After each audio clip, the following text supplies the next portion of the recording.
Hello, ನಮಸ್ಕಾರ. ನನ್ನ ಹೊಸ ಬಡಿಗೆ ಸ್ವಾಗತ. ಈಗ ನಾವು ನಮ್ಮ ಮನೆ ಪಕ್ಕದಲ್ಲೊಂದು ದೇವಸ್ಥಾನ ಇದೆ, ಕೃಷ್ಣ ಟೆಂಪಲ್ ಅಂತ. ಅಲ್ಲಿಗೆ ಈಗ ಹಣ್ಣು ಕಾಯಿ ಮತ್ತೆ ನಮ್ಮ ಈ ಟ್ರಾವೆಲ್ನ ಕಂಪ್ಲೀಟ್ ಮಾಡಿ ಏನೋ ಒಂದು ಪ್ರಾಬ್ಲಮ್ ಇಲ್ಲದೆ ತಂದಿದ್ದಕ್ಕೆ ಕೃಷ್ಣನಿಗೆ, ನಮ್ಮ ಮನೆ ಪಕ್ಕ ಇರುವ ಕೃಷ್ಣನಿಗೆ ಒಂದು ಸಣ್ಣ ಗಿಫ್ಟು.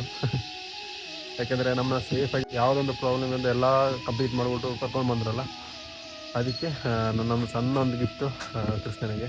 ನಾವೀಗ ದೇವಸ್ಥಾನಕ್ಕೆ ಹೋಗ್ತಾ ಇದ್ವಿ. ಆಗ ಬನ್ನಿ ನಮ್ಮ ಮನೆ ಪಕ್ಕ ಇರುವ ದೇವಸ್ಥಾನ ನೋಡ್ಕೊಂಡು ಬರೋಣ. ಆಗ ನಮ್ಮ ಮನೆಯಿಂದ ಇನ್ನೊಂದು 100 ಮೀಟ್ರ್ ಅಷ್ಟೇ ನಮ್ಮ ಟೆಂಪಲು. ಆಗ ನಾನು ಇದರಲ್ಲಿ ಈ ಟೆಂಪಲ್ದು ವೀಡಿಯೋನೂ ಮಾಡ್ತೀನಿ. ನಮ್ಮ ಮನೆ ಪಕ್ಕ ಕೃಷ್ಣ ಟೆಂಪಲ್ದು ವೀಡಿಯೋನೇ ಫಸ್ಟಾಗಿ ಸ್ಟಾರ್ಟ್ ಮಾಡುವಂತ.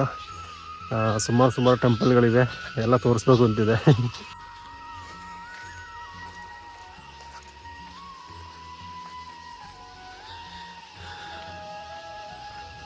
ನಮ್ಮ ದೇವಸ್ಥಾನ ಬಂದ್ಬಿಟ್ಟು ಇಲ್ಲಿ ಮನೆಯಿಂದ ಬರುವಾಗ ತುಳಸಿ ಕುಯ್ಯೋಕ್ಕೆ ನನಗೆ ಮರ್ತೋಗ್ಬಿಡ್ತು. ಅಲ್ಲಿ ಪಕ್ಕದ ಮನೆಯಿಂದ ಕುಯ್ತವ್ರೆ. ಇವರೇ ಬಂದ್ಬಿಟ್ಟು ನಮ್ಮ ಪೂಜಾರಿ ಕಿಶೋರಣ್ಣ ಅಂತ.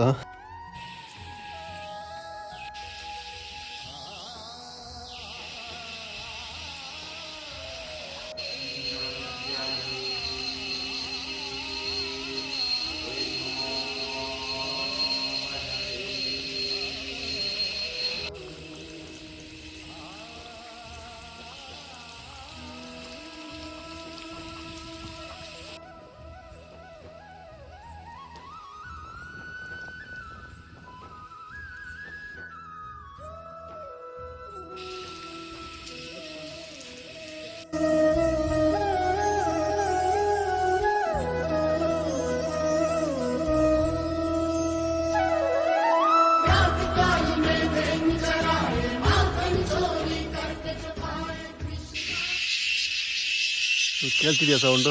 ಕೊಯ್ ಕೊಯ್ ಕೊಯ್ ಕೊಯ್ ಅಂತ. ನಾನು ಡಬ್ಬಿಂಗ್ ಮಾಡುವಾಗ ಮನೇಲಿ ಕೂತು ಡಬ್ಬಿಂಗ್ ಮಾಡುವಾಗ ಇದೇ ಸೌಂಡು ಬರುತ್ತೆ. ಈ ಹೇಳಿದಂಥ ಮಾತು ಪುನಃ ಹೇಳ್ಬೇಕಾಯ್ತದೆ. ಒಬ್ಬ ಮಳೆ ಬರ್ತಿದೆ. ಆಗ ಮುಂದೆ ಒಳ್ಳೆ ಒಂದು ವಿಡಿಯೋಲಿ ಸಿಕ್ಕೋಣ. ಅದುವರೆಗೂ ಬೈ. ಮತ್ತು ನಿಮಗೆ ಇಷ್ಟರಂಥ ನಿಮ್ಮ ಫೇವ್ರೇಟ್ ದೇವ್ರನ್ನ ಕಡೆಗೆ ಕಮೆಂಟ್ ಮಾಡಿ. ಆಗ ಮುಂದಿನ ವಿಡಿಯೋ ಸಿಕ್ಕೋಣ. ಅದುವರೆಗೂ ಬೈ.